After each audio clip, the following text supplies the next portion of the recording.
Now that Don't Ask, Don't Tell is history, some gays and lesbians in the military are already saying I do. Lieutenant Gary Ross and his partner Dan Swezzy tied the knot at midnight in Vermont right after the ban on serving openly in the military was lifted. And tonight here in Austin, more than 100 people gathered to celebrate the repeal of Don't Ask, Don't Tell. Hush nightclub in the Warehouse District hosted this event tonight, and KXAN's Doug Shoup is live with more on this momentous occasion for some servicemen and women. Doug?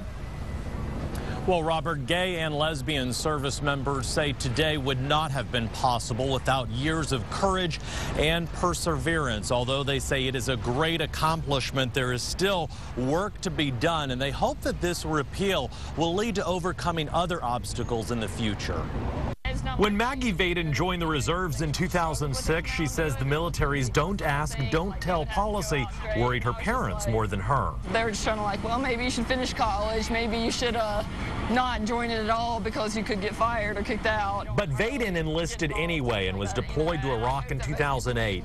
Through it all, she says she always watched over her shoulder, only sharing she was a lesbian with trusted friends. Not always easy to do. Being a soldier, when you're fighting, you already have enough on your mind. Now in the National Guard, Vaden is prouder than ever to serve her country. We finally be who we are. Virgil A. Richards spent 36 years active duty in the Army. He retired from military service after the Gulf War, and in 2003 took another brave step. I said, you know, it's time for me to come out and try to do something to change the world. He then helped lobby and advocate for legislation to repeal Don't Ask, Don't Tell. It was this year or never.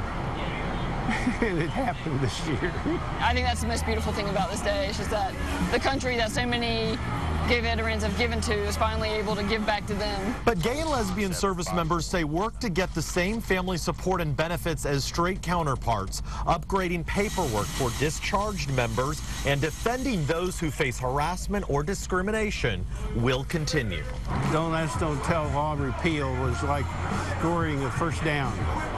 It wasn't a touchdown. Now, although the repeal of Don't Ask, Don't Tell may spur some service members to come out, some say that many won't because they worry about the political landscape in the future. Service members who need legal advice can contact the Service Members Legal Defense Network by calling this number that's on your screen, 1-800-538-7148, or log on to sldn.org. Live in downtown Austin tonight, Doug Shoup, KXAN News.